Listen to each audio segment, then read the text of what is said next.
Paramedical diploma மற்றும் certificate கோர்சஸ்க்கு application ஆரம்பிச்சிச்சு. ஆனா நிறைய பேருக்கு நிறைய டவுட்ஸ் இருக்கு. ஒரே ஒரு அப்ளிகேஷன் தான் போட முடியுமா?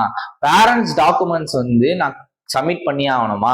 சரி, நான் சர்டிபிகேட்ஸ் அப்லோட் பண்ணிட்டேன், இல்ல நான் போஸ்ட் பண்ணணுமா? அப்லோட் பண்ணிட்டு அப்புறமா நான் போஸ்ட் ஏதாச்சும் பண்ணணுமா சர்டிபிகேட்ஸ் எல்லாத்தையும்? அப்புறமா என் கட் ஆஃப்க்கு கிடைக்குமா?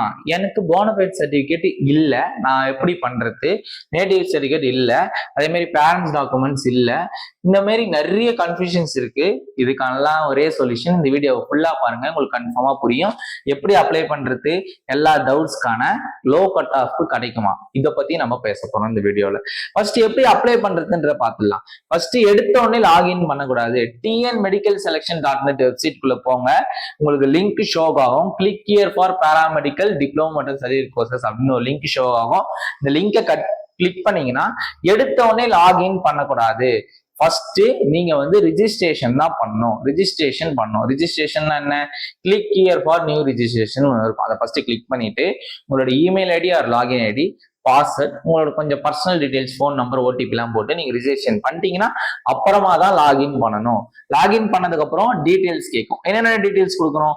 பர்சனல் டீடைல்ஸ் கொடுக்கணும். பர்சனல் டீடைல்ஸ் என்ன இருக்கும்? உங்க அப்பா பேரு, உங்களுடைய நேம், உங்க கேஸ்ட், உங்க கம்யூனிட்டி, நீங்க எந்த ஊர்ல இருக்கீங்க, எந்த டிஸ்ட்ரிக்ட்ல இருக்கீங்க, பின்கோட்ஸ், இதெல்லாம் உங்க இமெயில் ஐடி, பாஸ்வேர்ட், இதெல்லாம் கேட்கும். அடுத்து அகாடமிக் டீடைல்ஸ். அகாடமிக் டீடைல்ஸ்ல என்னென்ன வரும்? நீங்க 10th எங்க படிச்சீங்க, 12th எங்க படிச்சீங்க, அதே மாதிரி 6th இருந்து 12th வரை எங்க படிச்சீங்க, உங்களோட மார்க்ஸ் என்ன, நீங்க பயோமேக்ஸ் இருந்தா பயாலஜி, கெமிஸ்ட்ரி, பிசிக்ஸ், அப்புறம் இங்கிலீஷ், தமிழ், இது ஒரு 4-5 சப்ஜெக்ட் கேட்பாங்க. அதோட மார்க்ஸ் என்ன, அப்புறம் எவ்வளவு கட் ஆஃப் கால்குலேட் பண்றதுக்கு உங்களுடைய மெயின் சப்ஜெக்ட் மார்க்ஸை ஒழுங்கா கரெக்டா போடணும்.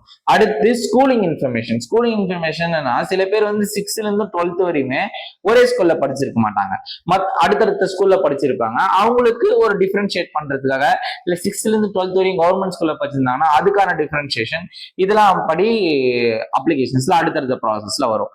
அடுத்து ஸ்பெஷல் ரிசர்வேஷனுக்கு நீங்க எலிஜிபிள்னா எஸ், எலிஜிபிள் இல்லைன்னா நோ. அப்படி எலிஜிபிள் எஸ்னா அதுக்கான டாக்குமெண்ட்ஸ் கேட்கும், அதை சப்மிட் பண்ணிக்கோங்க.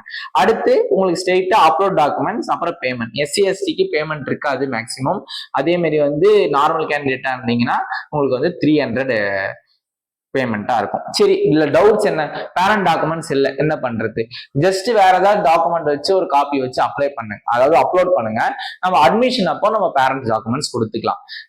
இப்பயே பண்ணணுன்றது ஒரு கட்டாயம் கிடையாது. மெயினா 12th மார்க் ஷீட் அப்லோட் பண்ணுங்க, கம்யூனிட்டி சர்டிஃபிகேட் அப்லோட் பண்ணுங்க, போனஃபைடு இருந்தா போனஃபைடு, நேட்டிவ், இது ரெண்டுல போனஃபைடு இருந்தா நேட்டிவ், இது ரெண்டுல அவனை அப்ளை பண்ணுங்க. மற்றபடி எல்லாமே இம்பார்ட்டன்டான்னு கேட்டா இம்பார்ட்டன்ட் தான். அட்மிஷன் அப்போ ரொம்ப இம்பார்ட்டன்ட். இப்போ அந்த அளவுக்கு இம்பார்ட்டன்ட்னு கேட்டா கிடையாது.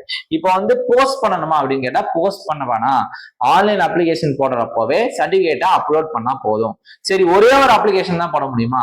இப்போ நான் டிஎம்எல்டி இருக்கு, டி ஆப்டம் இருக்கு, அப்புறம் டி ஃபார்ம் இருக்கு, டென்டல் ஹைஜீன் இருக்கு, அப்புறம் diploma in neuro surgical technology and research இருக்கு, அப்புறம் டிப்ளமோ இன் ரேடியோ தெரப்பி இருக்கு, டிப்ளமோ டயக்னாஸ்டிக் இருக்கு. இவ்வளவு இருக்கு, மல்டிபர்பஸ் ஹாஸ்பிட்டல் ஒர்க் இருக்கு. இதுல ஏதாச்சும் ஒண்ணுதான் பண்ண முடியுமா? அப்படி கிடையவே கிடையாது. மொத்தம் 4 வகை அப்ளிகேஷன் கொடுத்துருக்காங்க. D pharm, D optom, paramedical diploma and certificate courses, other courses, அப்புறம் மல்டிபர்பஸ் ஹாஸ்பிட்டல் ஒர்க். இந்த 4 அப்ளிகேஷனுமே நீங்க பண்ணலாம். அப்புறமா ஏன் கட் ஆஃப்க்கு கிடைக்குமா? இந்த வாட்டி low cut off high chances. ஏன்னா கவுன்சிலிங் ரொம்ப தள்ளி நடக்க போகுது, அப்ளிகேஷன் ரொம்ப தள்ளி நடக்குதுன்னா இந்த மாசத்துமே நடந்துரும். ஆனா ரொம்ப அடுத்த வருஷம் வந்துருச்சு. அதனால நிறைய பேர் ஜாயின் பண்ணிட்டு இருப்பாங்க. லோ கட் ஆஃப் கிடைக்கிறதுக்கு வாய்ப்புகள் இருக்கு. எந்த டவுட்டா இருந்தாலுமே யூடியூப்லயும் கேளுங்க, இன்ஸ்டாகிராம்லயும் கேளுங்க, நம்ம ரிப்ளை பண்ண ரெடியா இருக்கும்.